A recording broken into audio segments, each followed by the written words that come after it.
slight underestimate, given what's happened, but then again, we don't know what's happened in the most recent recession. So if we were just having a cup of coffee and someone was asking, me at say, a place like a fine establishment, San Antonio Jim's, we were having a cup of coffee at Jim's here, and someone said to you, do you think the population, your best guess in Texas, is now exceeds 25 million?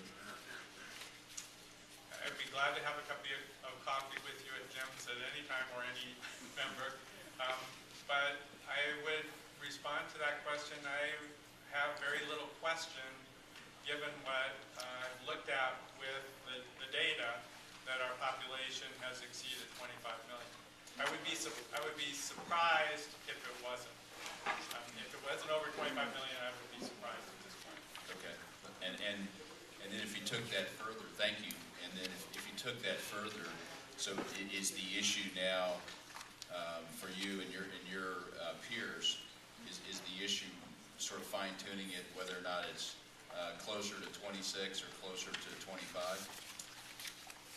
I think that at this point that's going to be an issue for the census to sort out, because again right now we've been projecting this out over 10 years, getting different sources of data to inform those projections, but the level of precision, we'll see how close we are and how realistic our assumptions have been once the census comes out. So I would be very surprised if there were less than 25 million, and I would guess that we're probably somewhere halfway toward 26 million. That would be my guess. Thank you very much.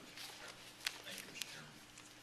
I want to recognize Representative Pena for joining us. I have a question on clarification on page 18. On the conversation we just had with Representative Branch, it sounds like of all the charts that you have in front of us, page 18, because it's based on the 2000 to 2007 migration scenario, is most accurate. Is that right?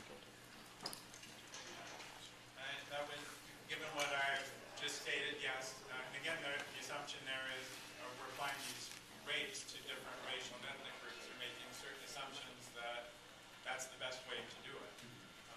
But yes, I think this was probably, if you look at the racial and ethnic distribution in the state, this is the best estimate that I would steer people to look at as most realistic right now. And if I'm reading this correctly, in the 4 years, Hispanics will outnumber Anglos. That's what this chart would imply, yes. Thank you. Any more questions?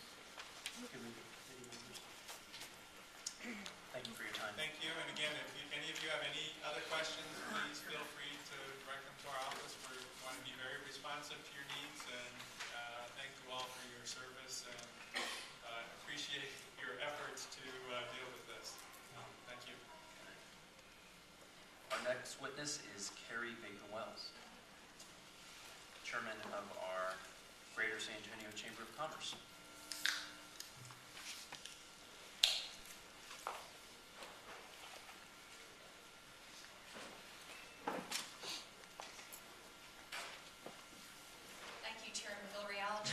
Chairman Hunter, and those of you who are here for this hearing, want to welcome you to San Antonio.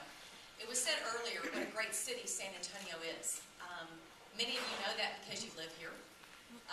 One of you grew up here, and the rest of you visit here. But the truth of the matter is there are many great cities in Texas. And despite what's happened with the economy nationally, Texas has emerged better than most. Because of what you've done at the state level, we have been able to attract many new jobs to Texas as well as San Antonio. In fact, this past year, we had our second best economic development year in terms of creating new jobs. What I would ask y'all to really focus on is remember your words that you want to create a fair process. Because there's so much work to be done at the state level to address the challenges we face, to seize the opportunities that continue to make Texas the great state that it is. We don't want to see what happened 7 years ago. The chamber has not formally taken a position on redistricting, but we know that my senator, Senator Jeff Wentworth, and others have proposed solutions to this. We want to be part of helping you with that solution, and I hope that through this process, y'all demonstrate that Texas is different. Texas is unique, where y'all can come together to create a solution, because I think others are hoping that you fail because they envy Texas. But we know that you're capable of rising to that next level and creating a solution to this process. And to our chairman and this group, we want to be part of the solution, and we look forward to working with you. Thank you. Thank you. Members, any questions?